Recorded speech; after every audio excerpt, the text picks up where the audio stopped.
సంఘీభావం తెలియజేయవలసిందిగా కోరుతున్నాను. ఎందుకంటే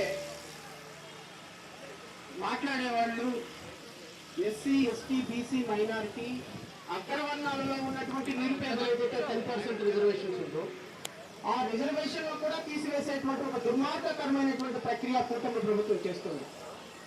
రాబోయే కాలంలో ఇక మన కులాల నుంచి డాక్టర్లు చదివే అవకాశం ఉండకుండా చేసేటువంటి ప్రయత్నాన్ని కుల మతాలకి, ప్రాంతాలకు అతీతంగా కూడా మనం ఖండించాలి.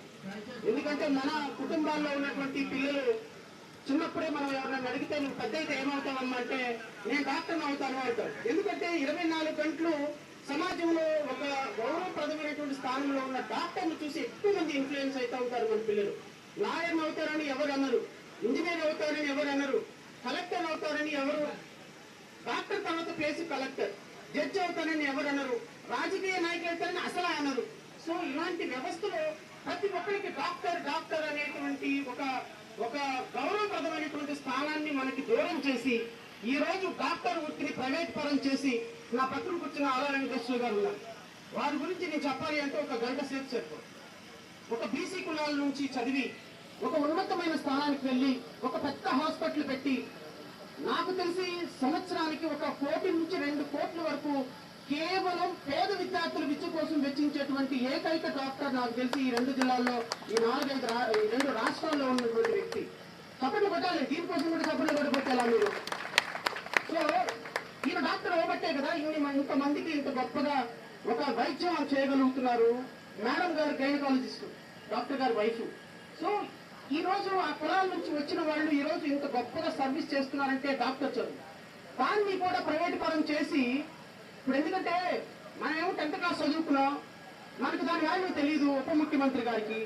సో డాక్టర్ వీరు ఏం తెలుసు ఉప ముఖ్యమంత్రికి? ఏమీ తెలియదు.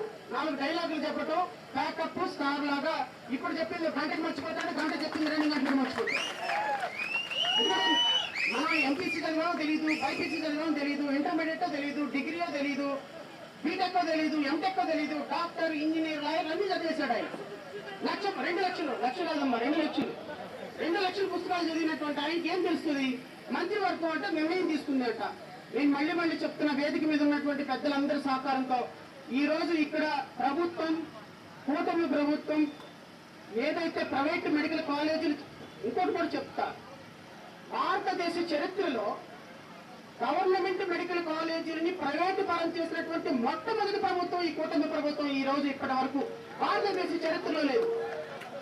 ఇలాంటి కూటమి ప్రభుత్వం ఇచ్చిన జీవోని మనం ఈ రోజు ఇక్కడ మాజీ హెల్త్ మినిస్టర్, మాజీ ఎస్సీ ఎస్టీ కమిషన్ చైర్మన్, మాజీ న్యాయమూర్తి, ఇన్ని క్వాలిఫికేషన్స్ ఉన్న మేము ఈ రోజు మీ అందరి సమక్షంలో ఈ జీవోని ఇక్కడ తగలబెట్టే ఒక కార్యక్రమం కూడా ఉంది.